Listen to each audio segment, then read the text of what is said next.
Hi everyone, in this video I am going to demonstrate the determination of potassium in a given sample using flame photometer. So the instrument which we will be using is Systronic Flame Photometer 128. So before we start with the demonstration, let us first of all discuss the principle and instrumentation.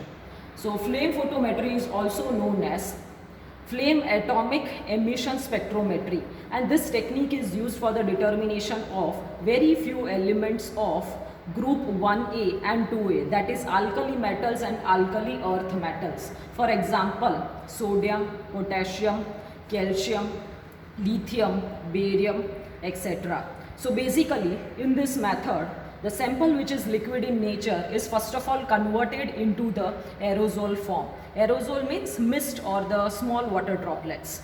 Then this sample which is in the form of a mist, when it comes in contact with the flame, due to the thermal energy of the flame, the vaporization of the solvent would occur, and then you will get the solid residue. And again, due to the thermal energy of the flame, this solid residue would get converted into gaseous neutral atoms. And then finally these gaseous neutral atoms would get excited. They will go from ground state to excited state. And when they return back to the ground state, they emit certain radiation at a particular wavelength. This wavelength would be specific for a specific element. For example, let us consider sodium. So sodium emits radiation at 589 nanometer, which would be yellow in color.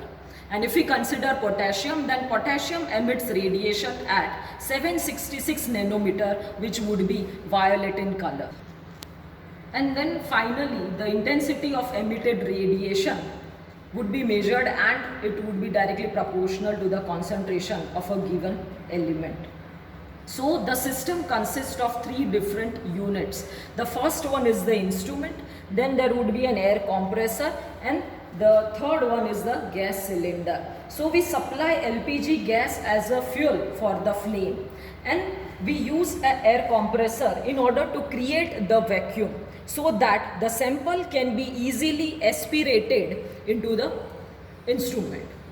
So the operating air pressure which you have to set is 0.45 kg per centimeter square. So if the air pressure is between 0.3 to 0.45 kg per centimeter square, then you can carry out your analysis. But if the pressure drops below 0.3, then you can adjust with the help of this knob. Okay, so you have to set 0.45 kg per centimeter square air pressure, and it will help in aspirating the sample from the sample beaker.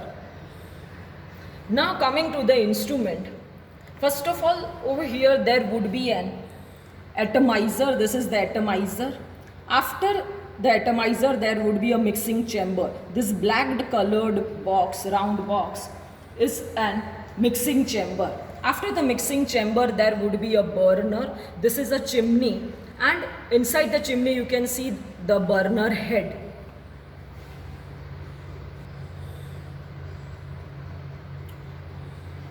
So over the burner there would be a flame, and the flame would act as a source. Then after the flame there would be a collection optics. After that there would be a monochromator. So interference filter over here is used as a monochromator. And finally there would be a photodetector, and whatever the emission intensity you get would be displayed on this display screen. So basically over here you can see this is a hollow capillary tube, and it is a part of a solvent delivery system. So this capillary tube is connected to the atomizer. So you can see over here the line which is coming from the air compressor is being connected to the atomizer, right? So atomizer will aspirate the sample from the sample beaker. Okay, the vacuum would be created and the sample would be sucked, or you can say aspirated, from this sample beaker. Okay, so then further the sample, when it is in the atomizer, it would get converted into the form of an mist, or you can say an aerosol. Then this aerosol would further go to the mixing chamber. Now over here you can see this line. So this is the LPG line, or you can see the fuel pipeline. Okay, so from this the fuel would enter into the mixing chamber. So in the mixing chamber, as the name says, the sample would get mixed with the fuel, that is the LPG gas, and it would go further to the burner and finally to the flame. Then the radiation which is being emitted would collected by the collection optics. It would further go towards the interference filter, which is the monochromator, and then finally it would go to the photo detector, and the emission intensity would be displayed on the screen. So over here you can see this is the window from where you can see the flame. Okay, so that's it for the principle and instrumentation. Now let us begin with the demonstration. Now let us start with the demonstration. So whenever you on the system, you have to on it in a sequential manner. First of all, you need to on the instrument, then the air compressor. After that, you need to on the LPG supply. And in the air compressor, you need to set the pressure at 0.45 kg per centimeter square. Okay, and if it is not set, you can set with the help of this knob. So once the air pressure has been set, with the help of a lighter, this is the gas lighter. Over here you can see that there is a window. You need to insert the lighter through that window, and you need to ignite the flame. So after ignition of the flame would look like this.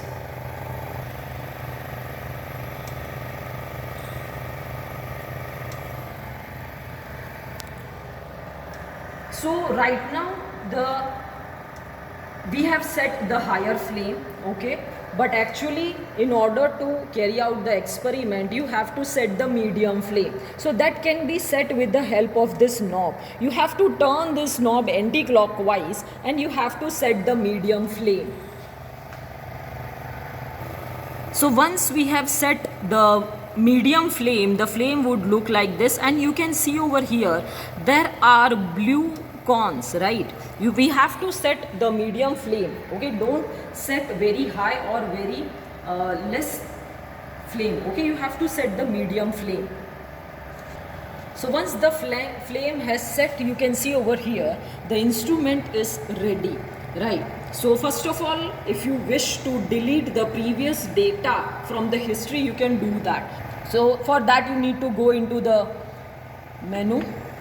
Okay, in this delete all setups, so you have to press 2, then you have to again press enter. So if you want to delete the previous data, you can delete in this manner. Now if you want to analyze any of the sample with the help of a flame photometer, then first of all you need to prepare a calibration curve, and for that you require a range of standard solutions. So you have to find out the emission intensity for a range of standard solutions which you have prepared. Okay, so today we have prepared 3 and 9 ppm, 2 standard solutions. So over here you can see that this is our 100 ppm stock solution. From this we have prepared 2 working standards, one of 3 ppm and the second one of 9 ppm. Okay, so that standards we have taken in the beaker. In the first beaker we have taken the distilled water. Okay, you can see over here this is the drainage. Okay, from this is the drainage line, so excess amount of the sample would get drained away. So in the first beaker we have taken the distilled water. In the second beaker we have taken the first standard, that is 3 ppm standard solution. The third beaker we have taken 9 ppm standard solution, and in the last beaker we have taken our sample solution. So we have prepared over here the standard solutions using KCl salt. So let us first of all carry out the calibration of the instrument. which has to be done using the two standards which we have prepared. So first of all, you need to go into the setup. So over here you can see that you can enter any number from 1 to 40. Okay, we have deleted all of the previous data. Okay, so you can choose any number. I am setting 5. Okay, so my setup number is 5. Then you have to press enter. Okay, now the instrument will ask you whether you have to go for low concentration range and high concentration range. So over here, low concentration range means you can work in the range of 1 to 10 ppm, and the high concentration range means you can work with 10 to 100 ppm. So today we will be working with low concentration range, and the standard solutions which we have prepared are in the low concentration range, right? We have prepared 3 ppm and 9 ppm standard solutions. So it is in the range that is from 1 to 10 ppm. So we will select over here 1, right? Because 1 is for low concentration. So we will select 1. Okay. Now over here you can see we have entered into the setup number 5 and we have selected low concentration range. So first we will go for the calibration of the instrument, and for this we need to go into the edit section. So for edit we will press 2. Okay. Now over here instrument will ask you which element you want to analyze. Okay. Today we want to analyze potassium. So potassium, for that we will be pressing 2. Okay, and again you need to set the enter. Over here you can see the asterisk mark against the potassium. So potassium filter is being selected. Okay, and we will press enter. So over here now the instrument will ask you that how many standard solutions you want to add. So maximum you can take 2 standards. Okay, and we have prepared 2 standards. First one is 3 ppm, second one is 9 ppm. Okay, so whenever you are working with low concentration range, the instrument will allow you to take only 2 standard solutions. But if you are working with high concentration range, then the minimum standards which you can take is 2 standards, and the maximum you can go up to 5 standards. Okay, so today we are working with low concentration range, so we have prepared 2 standard solutions. So I'll enter 2 because we have prepared 2 standard solutions. So I'll enter 2 and then again press enter. Then the instrument will ask you concentration of standard 1. So for standard 1 we have taken 3 ppm solution. So I'll press 3, again enter. Then the concentration of the standard number 2. So concentration of the standard number 2 is 9. So I'll press 9, then enter. Okay, over here the dilution factor we will keep 001. So we are not changing any of the values. We will directly press enter. Okay, now you need to save this setup. So for the save we will press 4. So now our setup number 5 which we initially selected has been set. So once we have saved the setup, we will go for the run. Okay, so for that we will press 3. So first of all you need to aspirate the distilled water. So we will aspirate the distilled water and we will press enter.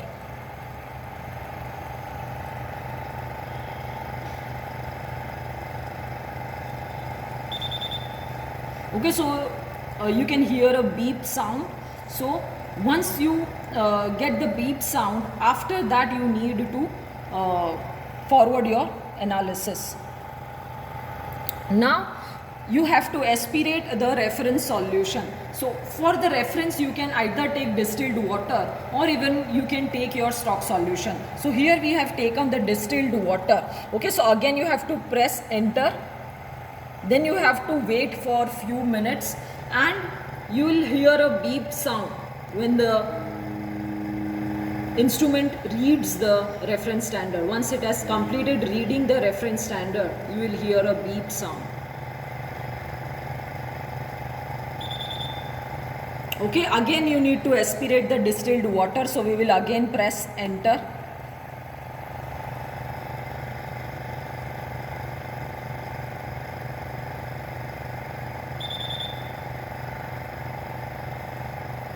Okay, so instrument is asking to aspirate standard number 1, which is of potassium having 3 ppm concentration. So what we will do, we will transfer this capillary tube into the 3 ppm standard solution. Okay, and then we will press enter. So reading standard, so instrument is reading the standard number 1, that is of 3 ppm. So again now you will hear a beep sound. Okay, so now again instrument is asking to aspirate the distilled water. So we'll put the capillary in the distilled water and we will press enter. So after each and every sample, the instrument will ask us to aspirate the distilled water in order to clean up the system. Now instrument is asking to aspirate the second standard, which is of 9 ppm. So I'll transfer this capillary into the 9 ppm solution and I'll press the enter.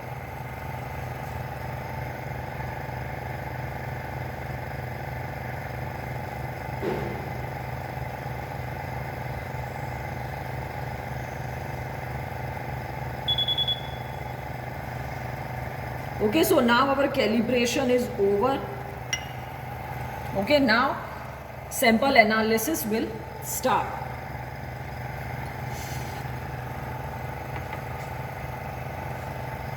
So now you can select over here the batch number.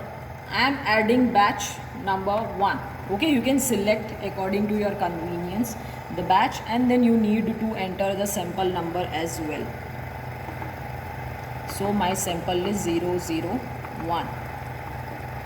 Okay, so first of all, in order to prepare a calibration curve, we have to find out the emission intensity for 2 different standards which we have taken.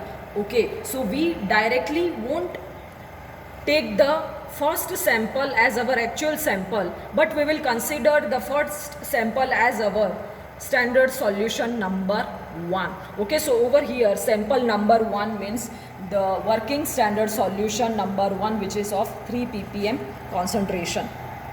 So we will press the enter now. Again the instrument will ask you to aspirate the distilled water.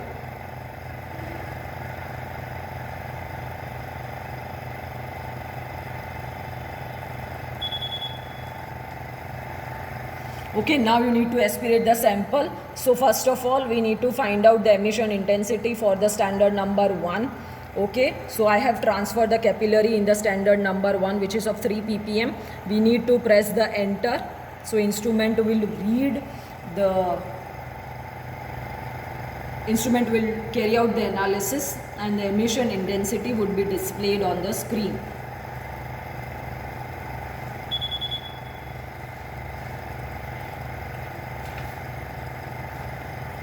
So you can see over here the emission intensity is for 3 ppm solution, the emission intensity is 3.30, right? So we will write the emission intensity 3.30. You need to note it down.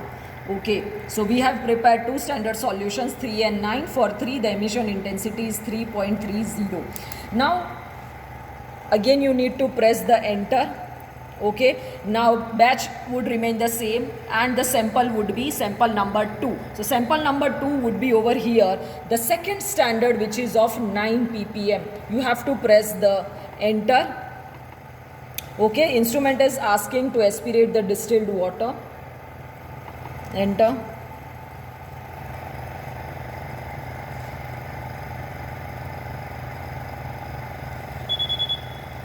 Now you have to transfer your capillary into the 9 ppm standard solution.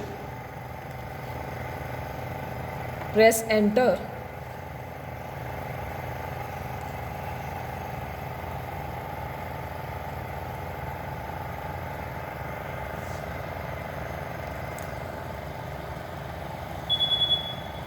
So the emission intensity which we have got is 9.93. So that you have to note it down.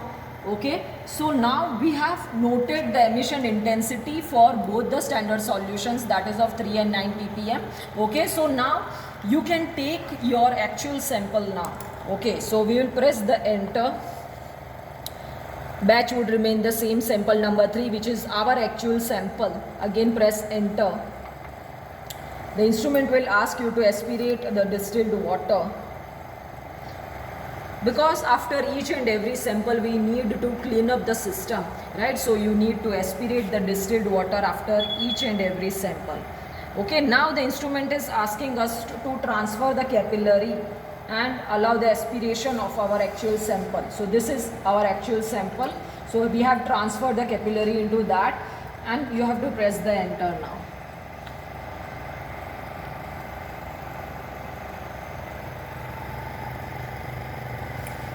So now we will get the emission intensity of the sample in which we want to determine the potassium. So it is 5.35. So you have to note it down and you have to write it over here. So now our analysis is being done. You will transfer the capillary into the distilled water. Okay, and then you need to press end, because further we don't have any sample, right? So we will press end. So you have to press end number of time unless and until you get the main screen which shows Systronic flame photometer 128 ready, right? So our analysis is being done.